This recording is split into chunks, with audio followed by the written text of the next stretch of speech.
Hello my dear friends. जैसा कि आप जानते हैं कि आज हम लोग टीचिंग एप्टीट्यूड के बारे में अध्ययन करते आ रहे हैं। लेक्चर 3 हो चुका था। अब हम लोग लेसन यानी लेक्चर 4 के बारे में अध्ययन करेंगे। यूनिट नंबर 1 है। अब इसके बारे में अध्ययन करेंगे। उसमें पढ़ना है हम लोग को शिक्षण के चर।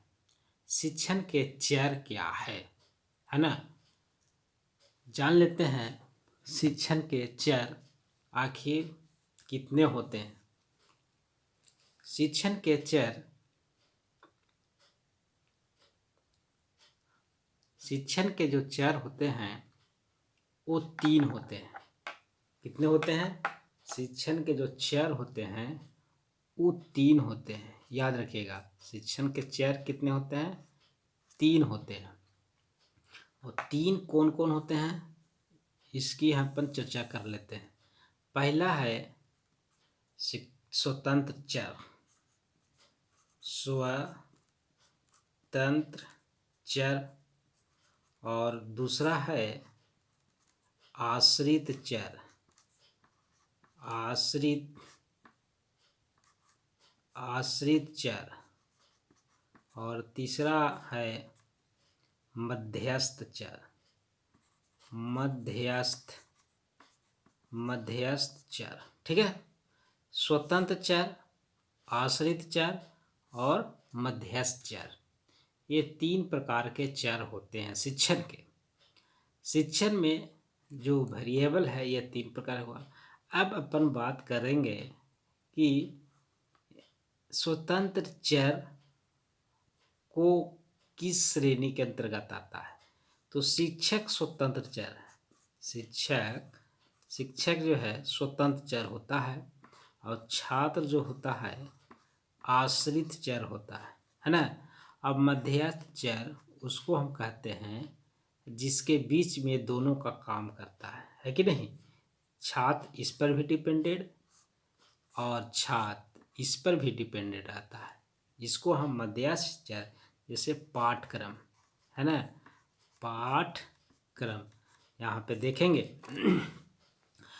आप देखेंगे कि पाठ्यक्रम के बिना शिक्षक नहीं पढ़ा रहा है। फिर छात्र क्या है? छात्र को ज्ञान अर्जित करने के लिए उसको पाठ्यक्रम की आवश्यकता हो, उद्देश्य होना चाहिए कि भाई हमको पढ़ना क्या है। इसमें चाक भी आता है मध्यस्थ चर के अंतर्गत। फिर ब्लैक बोर्ड है ना। अभी हम आपको मान लिया कि लिखने का काम करें तो ब्लैक बोर्ड है, ये है कि नहीं। तो ब्लैक बोर्ड भी एक माध्यम होता है। चार्ट हो गया, ब्लैक बोर्ड चार्ट हो गया, चार्ट के माध्यम से भी समझाया जा सकता है। मॉडल भी होना आवश्यक है। बच्चा को मॉडल, जैसे मान लिया कि कोई चीज़ बच्चा को सिखाना है तो मॉडल की आवश्यकता है कि भाई ये हाथी इसको कहते हैं तो मॉडल दिखाया, इसको हाथी कहते हैं तो मॉडल हो गया। ठीक है। अब दूसरी बात आती है शिक्षण के पक्ष। शिक्षण के पक्ष, इसको थोड़ा इरेज कर लेते हैं। शिक्षण के पक्ष, शिक्षण के पक्ष, शिक्षण के पक्ष है ना। शिक्षण के पक्ष, शिक्षण के पक्ष जो है कितने प्रकार के होते हैं। तो शिक्षण के पक्ष जो होते हैं ये भी 3 प्रकार के होते हैं। कितने प्रकार के होते हैं? 3 प्रकार के। पहला है, इसमें बात करते हैं, बारी बारी से समझ लेते हैं। पहला है ज्ञानात्मक या फिर कहें तो इसको हम निदानात्मक। और दूसरा है उपचारात्मक। और तीसरा बात करते हैं मूल्यांकनात्मक। मूल्यानात्मक है ना, तो तीसरा मूल्यानात्मक हो गया। ठीक है, चलिए बारी बारी से हम लोग अध्ययन करते हैं। निदानात्मक जो होता है या ज्ञानात्मक आप जो कहें, ये जो है समस्या को जानने के लिए किया जाता है। किसके के लिए? समस्या को जानना, है ना। अभी हम बात करेंगे जानना। और उपचारात्मक में होता है समस्या का समाधान। समस्या का समाधान, समाधान। और मूल्यांकन का मतलब है मूल्यांकन करना, है ना, मूल्यांकन करना। ठीक है, अब देखिए बारी बारी से समझने की कोशिश करिए। निदानात्मक जो हुआ, समस्या को जानते हैं, है कि नहीं। अब देखिए, जैसे मान लिया शिक्षण में बात करें, एक सिंपल सा एग्जांपल हम लेके चलते हैं। जैसे आप डॉक्टर के पास गए, पहली बात तो डॉक्टर क्या करता है, आप जाते हैं तो डॉक्टर कुछ क्वेरी करता है ना, क्वेश्चन करता है, आपका कैसे है पूछता है ना। तो वह जब पूछने की जो प्रक्रिया होती है, आपने बताया कि हमको वीकनेस लगा, है कि नहीं, तो वीकनेस लगा। अब वो समस्या को जान गया, डॉक्टर क्या किया, समस्या को जान गया। अब समस्या के जानने के बाद क्या करता है, उस समस्या का समाधान करता है कि भाई इसको वीकनेस है, वीकनेस के इंजेक्शन दिया, या फिर वीकनेस का पानी चढ़ाना तो पानी चढ़ाएंगे, नहीं तो फिर उसको फिर क्या करेंगे, दवा देंगे। तो समस्या, उसके बाद मूल्यांकन होता है कि व्यक्ति को कितना अच्छा ठीक हुआ या नहीं ठीक हुआ। फिर वो एक हफ्ता के बाद बुलाता है ठीक है कि नहीं ठीक है, तो वो मूल्यांकन। फिर जब हो गया मूल्यांकन तो उसमें कुछ बच गया तो फिर से आप उसको फिर समाधान होगा, फिर मूल्यांकन होगा, है कि नहीं। इस तरह से हम ज्ञानात्मक, उपचारात्मक और मूल्यांकन शिक्षण के पक्ष के अंतर्गत आता है। अब शिक्षण के प्रकार, शिक्षण के प्रकार के बारे में अध्ययन करेंगे। शिक्षण के प्रकार, शिक्षण के प्रकार, शिक्षण के प्रकार, शिक्षण के प्रकार, शिक्षण के प्रकार ये भी 3 प्रकार के। कितने प्रकार के? 3 प्रकार के। कौन कौन है जान लेते हैं। पहला है एक तंत्रात्मक, एक तंत्रात्मक, और दूसरा है प्रजातंत्रात्मक, और तीसरा है हस्तक्षेप रहित, हस्तक्षेप रहित। ठीक, ये 3 प्रकार का शिक्षण के प्रकार है। एक तंत्रात्मक में छात्र की जो भूमिका होती है, छात्र की भूमिका जो है गौण रहता है। याद रखिएगा, एक तंत्र में है छात्र की भूमिका गौण, और शिक्षक की भूमिका जो होता है, शिक्षक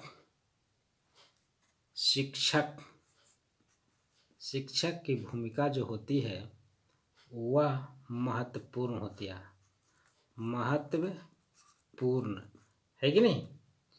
और ये कहाँ शिक्षण, जैसे एग्जाम्पल में है, देखिए एग्जाम्पल के रूप में, प्राचीन काल में शिक्षण, प्राचीन काल में शिक्षण जो दिया जाता था वो गुरुकुल में दिया जाता था।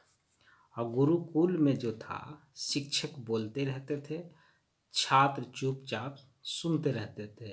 तो यह एक तंत्रात्मक हुआ। ठीक है, दूसरा बात करते हैं, दूसरा है प्रजातंत्रात्मक। प्रजातंत्रात्मक मतलब क्या है? इसमें छात्र प्लस शिक्षक दोनों, शिक्षक, छात्र और शिक्षक दोनों की भूमिका महत्वपूर्ण रहती है। इसमें जो है दोनों की भूमिका महत्वपूर्ण, दोनों की भूमिका महत्वपूर्ण रहती है। दोनों की भूमिका कैसी रहती है? महत्वपूर्ण रहती है कि नहीं? जैसे अभी की शिक्षा होगा, यानी आधुनिक युग की शिक्षा, आधुनिक युग की शिक्षा, युग की शिक्षा, है ना। अब छात्र और शिक्षक दोनों महत्वपूर्ण कैसे रहता है, उसको बारे में हम लोग जान लेते हैं। देखिए, अभी शिक्षक पढ़ा रहे हैं, बच्चा को नहीं समझ में आया तो तुरंत बच्चा कहता कि सर यहाँ पे हमको समझ में नहीं आ रहा, फिर से तरह समझाइए।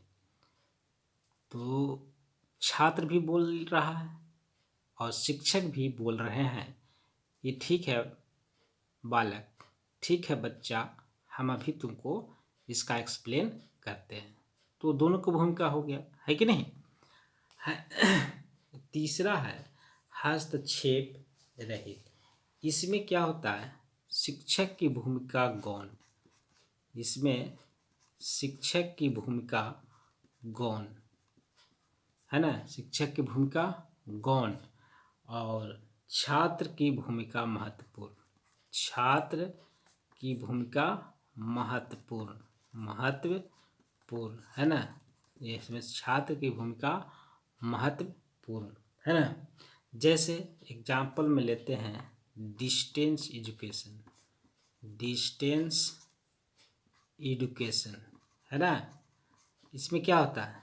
छात्र पढ़ता है, शिक्षक इनको बस डिस्टेंस लर्निंग के लिए है कि कुछ नहीं बोलना है, छात्र अपने आप पढ़ने की कोशिश करता है डिस्टेंस के माध्यम से। तो इस प्रकार से हम लोग जानेंगे। फिर से एक बार फिर से हम लोग रिपीट कर लेते। एक तंत्रात्मक शिक्षण के प्रकार जो है 3 प्रकार हैं। एक तंत्रात्मक, दूसरा प्रजातंत्रात्मक और तीसरा हस्तक्षेप रहित। एक तंत्रात्मक में छात्र क्या करते हैं? इसमें छात्र की भूमिका गौण रहती है और शिक्षक की भूमिका महत्वपूर्ण रहती है। ध्यान रखिएगा, जैसे प्राचीन काल में जो शिक्षण दिया जाता है, जैसे गुरुकुल में, उस स्थिति में वह शिक्षा होती थी। जैसे शिक्षक बोलते रहते थे, छात्र को सुनना पड़ता था। यहाँ प्रजातंत्रात्मक में छात्र और शिक्षक की जो भूमिका है वो दोनों को महत्वपूर्ण है। आधुनिक युग में अभी जो शिक्षा चल रही है, दोनों को महत्वपूर्ण है कि नहीं महत्वपूर्ण है। जैसे अभी क्वेश्चन अगर पढ़ा रहे हैं टीचर, तो पढ़ाने के उपरांत में क्या होता है? छात्र क्वेश्चन करता है। जब छात्र क्वेश्चन करता है तो शिक्षक समझाने की कोशिश करते हैं, और वह समझाने की जब कोशिश करते हैं तो बच्चा समझ जाता है, तो दोनों की भूमिका हो गई। और हस्तक्षेप रहित में क्या होता है? शिक्षक के यहाँ जरूरत नहीं है, यानी गौण रहता है, और छात्र इसमें सक्रिय रहते हैं। जैसे डिस्टेंस एजुकेशन में ऐसा ही प्रावधान है। ठीक है, अगला हम नेक्स्ट टॉपिक की बात करते हैं। तो टॉपिक का शिक्षण को प्रभावित करने वाले कारक, है ना, शिक्षण को प्रभावित करने वाले कारक। चलिए, शिक्षण को प्रभावित करने वाले कारक। शिक्षण को प्रभावित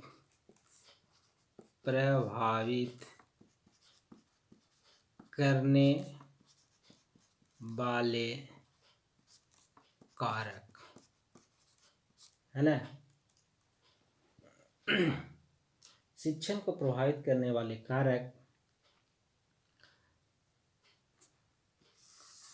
चलिए बात करते हैं शिक्षण को प्रभावित करने वाले कौन कौन से कारक हैं। पहला है शिक्षक। शिक्षक क्या? शिक्षक की, देखिए शिक्षक की कुछ इसमें है, 3 प्रकार के कारक हैं। शिक्षक के 3 प्रकार के हैं। पहला इसमें आइए स्वयं कारक। स्वयं कारक। और दूसरा है मनोवैज्ञानिक कारक। मनोवैज्ञानिक कारक। और तीसरा है बौद्धिक कारक। बौद्धिक कारक। ठीक है, ये 3 प्रकार। स्वयं कारक में के अंतर्गत उसमें आता है व्यवहार। व्यवहार, शिक्षक का व्यवहार कैसा है, उनकी भाषा शैली कैसी है, भाषा शैली कैसी है, ये सब स्वयं कारक में। उनका विषय का ज्ञान है या नहीं, विषय का ज्ञान है ना, विषय का ज्ञान होना चाहिए।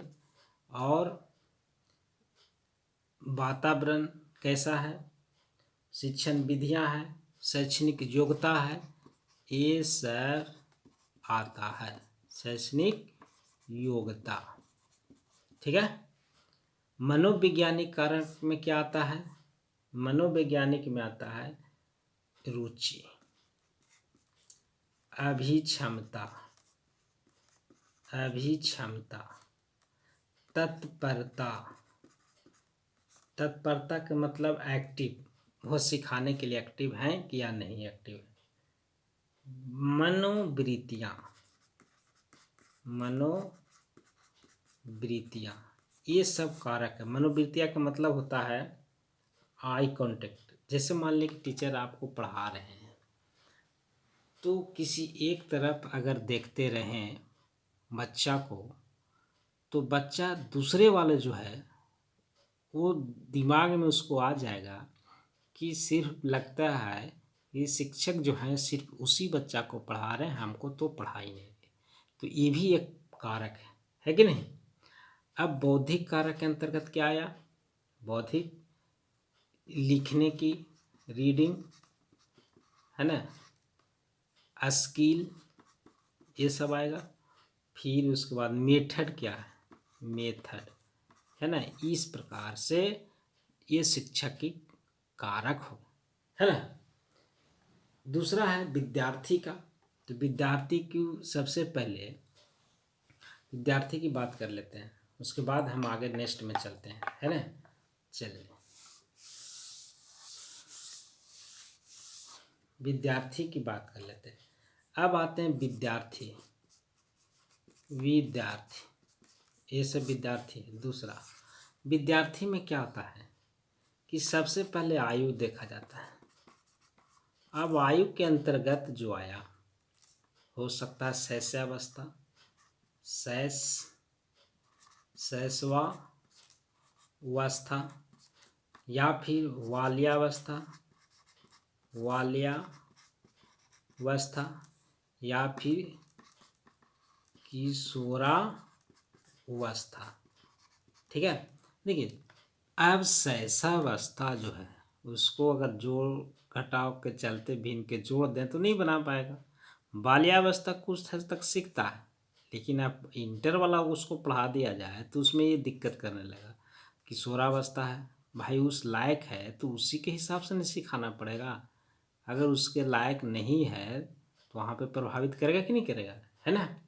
दूसरा है मानसिक स्वास्थ्य।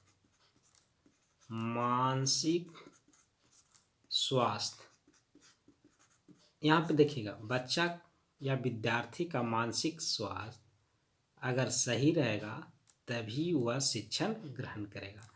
तीसरा है बुद्धि। बुद्धि का मतलब क्या है? कोई बच्चा मंद गति तक वो 2 बार में समझेगा। कोई बच्चा प्रतिभाशाली है प्रतिभाशाली और कोई बच्चा जो है जड़ बुद्धि है। तो ये सब देखिए, जड़ बुद्धि के एक बार से समझाने से नहीं काम चलेगा, वो आपको 2-3 बार समझाने पड़ेगा, 2-3 बार समझाने की कोशिश पड़ेगा। प्रतिभाशाली को आप एक बार समझा दीजिएगा तो आप समझ लेंगे, बच्चे समझ लेंगे। लेकिन मंद बुद्धि वाले के इसको 2 बार समझाना पड़ेगा, इसको 1 बार में कहा जाए, इसको 10 बार में समझाने से सीख सकता है। तो हम कहते हैं कि बुद्धि कहीं कहीं इफेक्ट प्रभावित करता है। ठीक है, अब आगे बात करते हैं। ठीक है, शिक्षण को प्रभावित करने वाले कारक, है ना। अब तीसरा बात है शिक्षक की शैक्षणिक योग्यता। शिक्षक की शैक्षणिक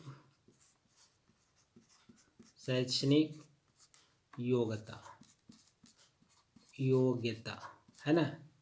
शिक्षक की शैक्षणिक योग्यता। अब शैक्षणिक योग्यता कहने का मतलब ये हुआ कि अगर टीचर को अगर मान लिया शिक्षक को, है ना, अगर मान लें कि अभी टीचर बनना है, तो टीचर बनने के लिए या लेक्चरर बनना है, तो लेक्चर बनने के लिए कहा कि भाई एमए होना आवश्यक है, नेट होना आवश्यक है, प्लस वो पीएचडी होना आवश्यक है ना। ये तीनों होना आवश्यक है, तब नेट हो गया, पीएचडी हो गया, एमए हो गया, लेक्चरर, तभी आप लेक्चर बन पाएंगे, है कि नहीं। अगर इस तीनों में किसी एक प्रकार का यहाँ पे नहीं है, यहाँ मान लें कि एमए नहीं है, तो वह शैक्षणिक योग्यता भी कहीं कहीं प्रभावित करेगा, है ना। अब जैसे मान लिया कि सभी का मान निर्धारित किया गया है कि इस क्लास में वह पढ़ाना है, अगर हाई स्कूल में पढ़ाना है या मिडिल स्कूल में पढ़ाना है, तो भाई बीए या बीएससी होगा, ग्रेजुएशन हो प्लस बीएड होना चाहिए। अब नहीं है तो वहाँ पे प्रभावित करेगा। चौथा कारक है शिक्षण का कौशल, है कि नहीं। चौथा शिक्षण कौशल,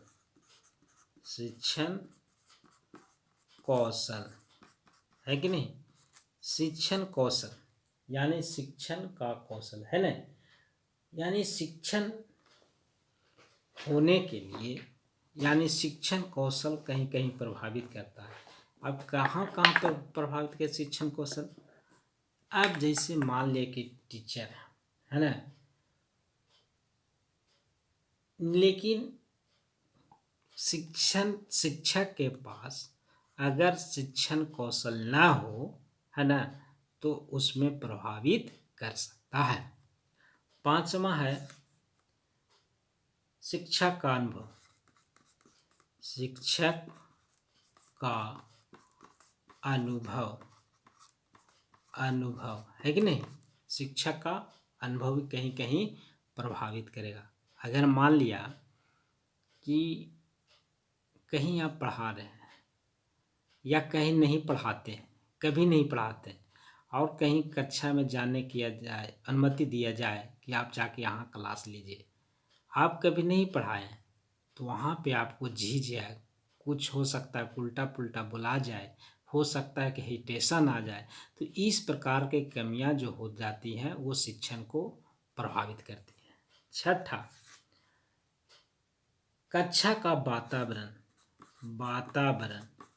अब वातावरण में देखिए कैसे क्या होगा कि जैसे मान लें कि जिस क्लास में पढ़ा रहे हैं, हो सकता है रोड के किनारे स्कूल हो और बगल से कोई बस गुजार रहा हो, डीजे बजा के जा रहा हो, तो वह स्थिति में क्या होगा, पूरा जोर से बजा रहा था, आप जो बोल रहे हैं तो वहाँ पे जो विद्यार्थी को सुन नहीं पाएगा, और जो शिक्षक हैं वो भी अपना वाणी को बच्चों तक नहीं पहुंचा सकते हैं। तो नहीं पास, तो इसमें दिमाग में यही ना आएगा कि हम जो है से तब तक जो है से चला जाए डीजे, उसके बाद भी हम समझाने की कोशिश करेंगे। तो यहाँ पे भी प्रभावित कर रहा है। और नेक्स्ट है सेवन, है ना, आर्थिक कारक। ये भी कहीं कहीं आर्थिक कारक, है ना। अब आर्थिक कारक की बात किया जाए तो आर्थिक कारक भी कहीं कहीं प्रभावित करता है। अब कैसे प्रभावित करता है देखिए, जैसे मान लिया कि शिक्षक है, ठीक है। अब शिक्षक हैं तो शिक्षक को मान लिया कि फैमिली को चलाना रहता है, फैमिली परिवार को चलाना। अब परिवार को चलाने के लिए, है ना, अगर मान लिया कि 10,000 मान लिया जाए, 10,000 शिक्षक के इनकम है, खर्च है, 10,000 शिक्षक को फैमिली चलाने के लिए खर्च है, और उनको मिल रहा है स्कूल से 8,000, है ना। अब यहाँ पे आर्थिक कारक बता रहा का कि भाई ये 8,000 है, तो इनके माइंड पर हमेशा शिक्षक के ये बना हुआ रहेगा कि 2,000 का व्यवस्था हम कैसे करें। तो ये एक प्रकार के कारक हुआ, तो सही से वह बच्चों या विद्यार्थियों को नहीं शिक्षण दे सकेंगे। यहाँ पे ये आर्थिक कारक के अंतर्गत आ गया, ठीक है। अब विषय वस्तु, 8वां विषय वस्तु, ठीक है, विषय वस्तु। अब आते हैं 8वां विषय वस्तु। विषय वस्तु, विषय वस्तु के अंतर्गत क्या है, ठीक है। अगर ज़्यादा, जैसे मान लिया कि विषय वस्तु अगर ज़्यादा हो, ठीक है, विषय वस्तु ज़्यादा हो और शिक्षक का ज्ञान वहाँ तक नहीं आ पा रहा हो, तो वहाँ पे क्या होगा, ज़्यादा अगर विषय वस्तु है और वहाँ तक वो ज्ञान नहीं है, तो उस स्थिति में क्या होगा, शिक्षक के ज्ञान से विषय वस्तु लेकर वह प्रभावित करेगा, है कि नहीं, है ना। तो उसमें क्या होगा, अच्छे से अच्छे विषय वस्तु को, उसमें अच्छे के मतलब क्या हो, यानी विद्यार्थियों को अच्छे ढंग से समझने के लिए उसमें शिक्षक को विशेषज्ञता जो है से प्राप्त होना आवश्यक है ना। यानी जो कंटेंट विषय वस्तु में दिया हुआ है, तो उसमें आपको ध्यान रखिए उतना तक आपको या शिक्षक को वहाँ पे आनी चाहिए, उनकी योग्यता होनी चाहिए, तभी जो है से वह बच्चों को शिक्षण दे पाएंगे, नहीं तो अन्यथा प्रभावित होगा। 9वां माता एवं समाज में माता पिता की अपेक्षाएं, है ना, समाज एवं माता पिता की अपेक्षाएं, यहाँ पे देखिए माता पिता की अपेक्षाएं, है ना, यानी देखिए अपेक्षा क्या है। अब किसी बच्चा को बढ़िया से ध्यान से हैं, किसी बच्चा को माता पिता ने मान लें कि अपने बच्चे को पढ़ाना चाहते हैं, उनको दिमाग में है कि मेरा बच्चा डॉक्टर बने, ठीक है, डॉक्टर बने। बच्चा के मन क्या कर रहा है, उसको खिलाड़ी बनने का मन कर रहा है ना। वो बच्चा जो है से खिलाड़ी बनना चाहता है और बच्चा के माता पिता दिमाग बने ले कि हमारा बच्चा डॉक्टर बने, तो वहाँ दबाव डालते हैं कि नहीं तुमको डॉक्टरी की पढ़ाई करनी है, इंटर बायोलॉजी से लेना होगा, इस तरह से। अब बच्चा को मन लग ही नहीं रहा, तो वहाँ पर प्रभावित करेगा कि नहीं। इसलिए माता पिता की अपेक्षाएं भी प्रभावित करती है, इसलिए ठीक है। आई होप कि यहाँ तक आप लोग को हम समझाने के लिए बहुत प्रयास किए, है नहीं, और कोशिश की तो लाइक करें, शेयर करें, सब्सक्राइब भी कर लें। किसी प्रकार का दिक्कत हो तो कमेंट्स बॉक्स में उसमें कुछ आप शेयर कर सकते हैं। आज तक यहीं, अगला क्लास में हम लोग फिर चलेंगे, ठीक है, तब तक के लिए धन्यवाद।